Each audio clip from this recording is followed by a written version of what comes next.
Hi, ladies and gentlemen. Welcome to yet another episode of Limitless Life Insights. Today, I have yet another expert in a field of architecture, and he is also a teacher in architect. So, how amazing is it? We have seen amazing buildings, and all the wonderful cities are filled with too many tallest buildings, and epical thing that we have seen in India in many places.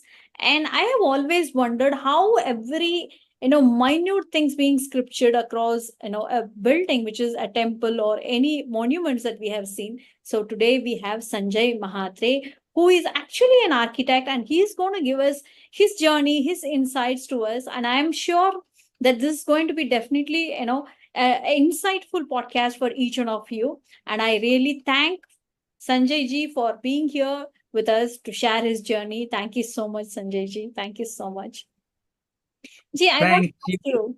Yeah, please go ahead.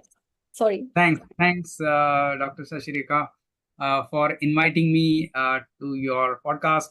And my journey began actually with being born in an artistic family. So the art sanskars were anyways there.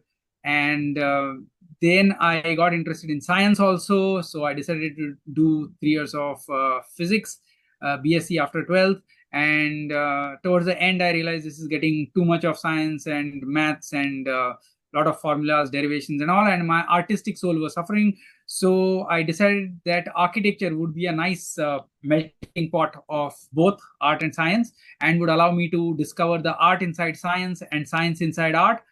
And that's how I got admissions at the one of the topmost colleges of architecture, or celebrated Sir J.J. College of Architecture in Mumbai. Mm-hmm. And then in my second year, my classmate Vinayak Chittar, who's now an established sitar player, Okay. he told me about the Yoga Institute at Santa Cruz, and that was my first introduction to spirituality. Everything seemed fine over there, except that they said that whatever happens in the universe, in the world, in your life is governed by some higher reality. True. They used to call it Mr. God, but that's what they ultimately meant. And coming from a physics background, a earth science background, that did not gel too well. And my quest was still on. So the same guy, Vinayak, he told me about Vipassana meditation. And Mm-hmm. the moment I heard about that, something started happening, vibrations or whatever. And I decided to take a 1 year sabbatical, a 1 year drop from my architecture course. After third year, went to Vipassana 10 days course at Dhammagiri, Igatpuri, 3 hours from Mumbai. Okay. In my first course itself, I realized this is it. This is the path. Ab is par chalna hai. Mm-hmm. So you see the proverbial light at the end of the tunnel. And I continued staying there. I returned to that place and stayed there for 3 more months and did 3 more courses. And after coming back to complete my fourth and fifth years of architecture, I announced that my final year thesis project would be a Vipassana meditation center. Okay. There was a huge opposition. Nonetheless, I went ahead and took it. And then the jury got impressed. I got a first class in the jury for the thesis project.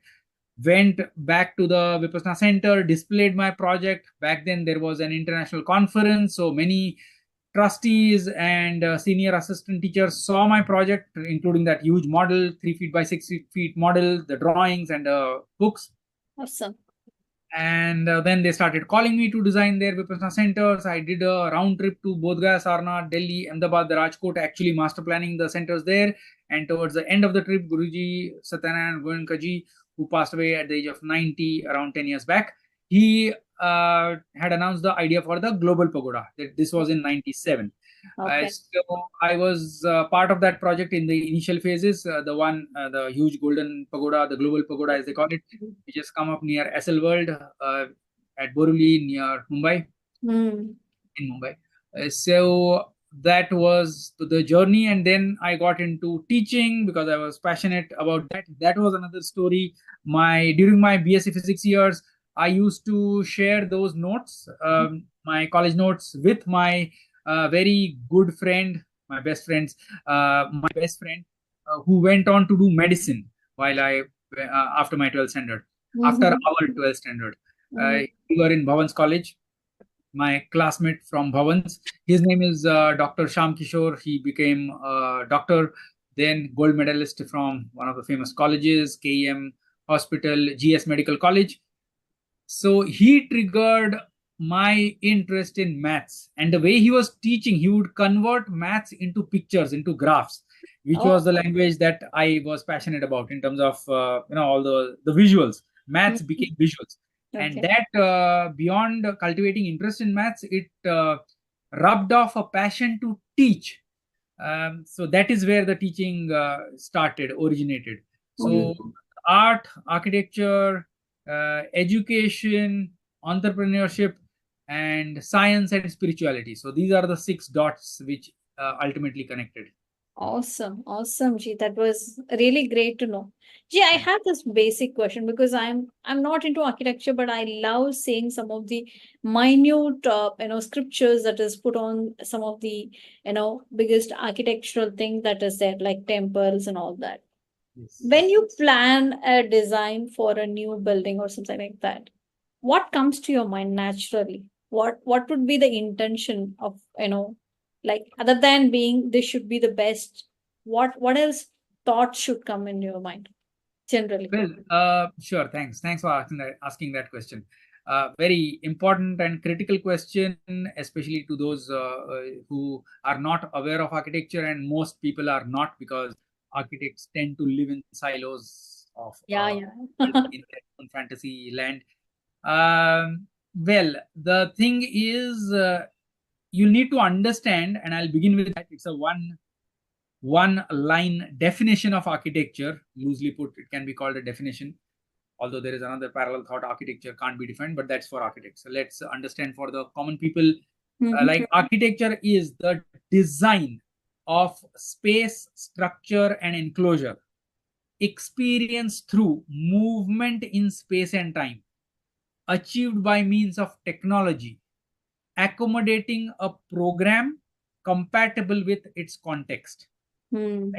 So the context is important. In fact, when an architect starts gets a project, he never thinks of what you mentioned as it should be the best. No ways, right? All the best and accolades and awards and praises, etc., if they would be, comes much later, when people start appreciating. You are not a genius until you have left a personal mark on your subject, and genius is what people call you, recognize you as, not what you think about yourself as, obviously, Okay. right? It Hmm. has to work for the people for whom you have created a Yes. piece of architecture or even art. So you don't start off by wanting to paint the best painting or wanting to create the best building. No ways. That would be a fallacy to begin with, Hmm. right? Because then your obsession is to create the best rather than create a building that works and for the said purpose and a holistic experience, etc. So your focus needs to be that, obviously. Yes, yes. So the appropriateness of the idea, the concept, is what we usually begin with. Mm-hmm. What is the big idea? Why are you creating it? Whom are you creating it for? What are the cultural, social, political, economic, all these forces that are acting on it? And what is the context? What are the materials available? What is the climate in terms of the sun part diagram? And to begin with, what is the ideology of the people? What do the people who are going to be the ultimate beneficiaries, or whom you are designing it for, what do they believe? What is the cultural and ideological reference? What do they believe? What is the big idea that they believe in? Hmm. Right? So any good piece of architecture believes, like, starts with a certain ideology of the people whom it is meant for, who are going to ultimately use it. Hmm. So it starts from that, and that addresses the core, the spirit of the building, the soul of the building, Hmm. apart from all the circulation and the practicalities, etc. So you have to capture that. That is the essence of the building. So any good piece of architecture begins with a strong, powerful, and appropriate context Mm-hmm. and concept. A concept which is appropriate to the context. Mm. So it begins with a concept, the big idea, the theme, and then it revolves around that. Right. So each time we might tend to get lost while we are dealing with the nitty gritties of the project. We have Yes. to come back to the concept and be guided by the big idea. Mm. That is what then it has uh, some possibility of becoming good piece of architecture, and when people over a period of time start appreciating it, that's when it becomes what you refer to as a very good, commendable piece of architecture. For Architecture. example, just a kind of a very brief reference to when the Eiffel Tower was being constructed. In fact, it was created by Gustav Eiffel, who was an engineer, not even an architect. Yes. And back then, there was a huge opposition. Like, why are you building this very structural kind of tower, which is black in color because it was Yep. iron, Right. in the heart of Paris, which was considered as which is still being considered as the love capital of the world. Like, how can you have at the centralmost region? And it was an expo, it was a temporary exhibition, Mm. right? And so these expos keep happening, expo of architecture, and you can't have little models, you have to have like 1:1 scale buildings.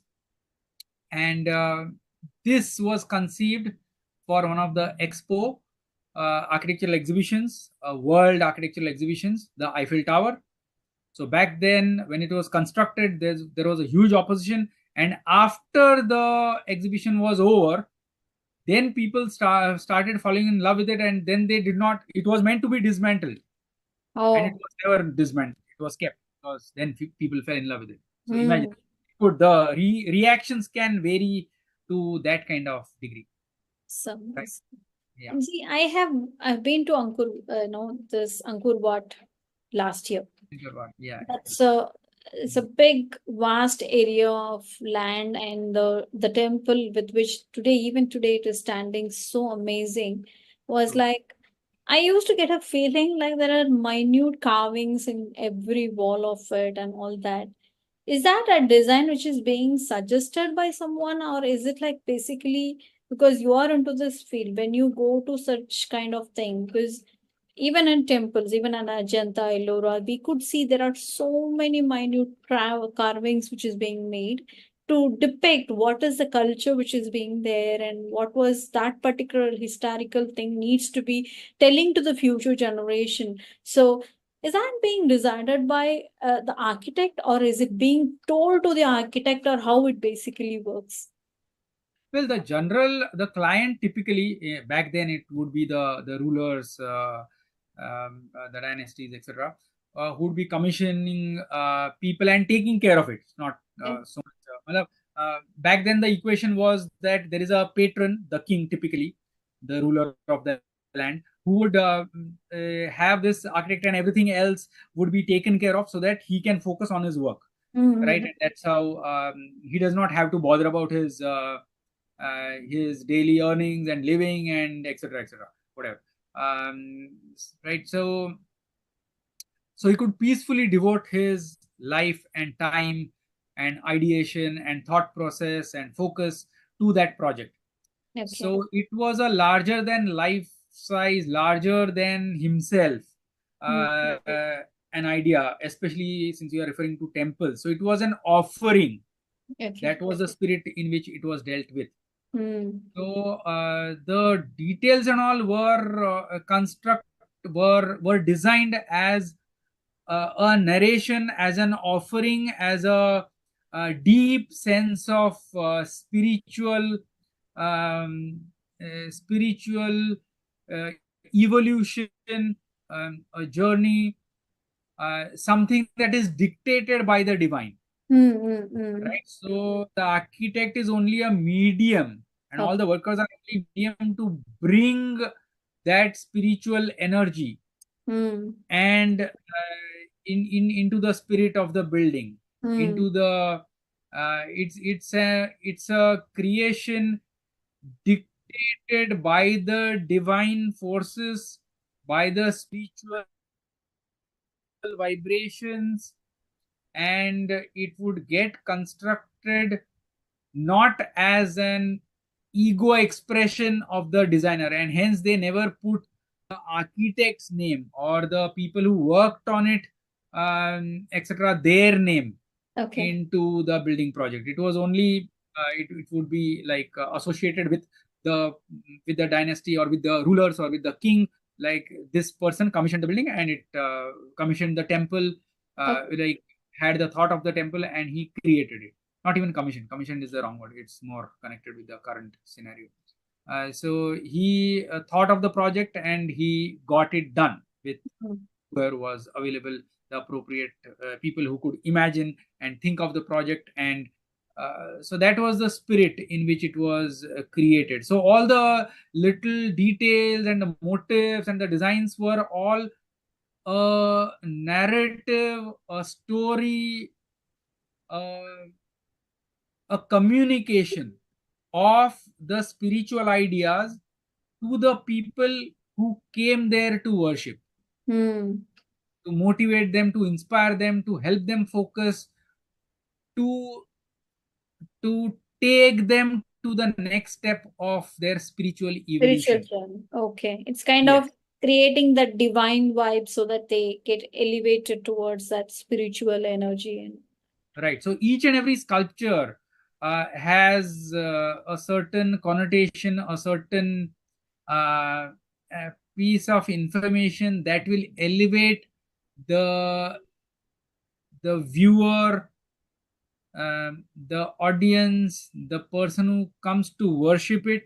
It will elevate the person to a certain level of spirituality Hmm. each time he visits it, Hmm. because you need to deeply contemplate and observe and take inspiration from, and read the stories and realign yourself on the path of the spiritual journey. So Awesome. it was built in that manner. Amazing, amazing. Gee, thank you so much. It was really amazing talking to you, and you brought us so many insights about how an architect would feel and do things in his own way, and what kind of freedom which has been given to an architect. It's really amazing to know a lot many information, and I hope every viewers would have really liked this particular show. And I have highly suggest all the viewers of this live show, please follow Sanjay Mhatre and ask your questions by DMing him if you have more questions about architecture or spirituality as well. He's kind of deeply rooted into spirituality also. So wonderful soul. Thank you so much for connecting with you, Sanjay ji. I'm really grateful for your time. Thanks a lot. And for the viewers who are watching this, I would highly suggest please buy the book which we are co-authoring called I Can Coach, which is getting published on 1st of April. And I would highly suggest it's going to be a transformational journey that once you go through that particular book. And I would definitely suggest you to please buy the book and read it and support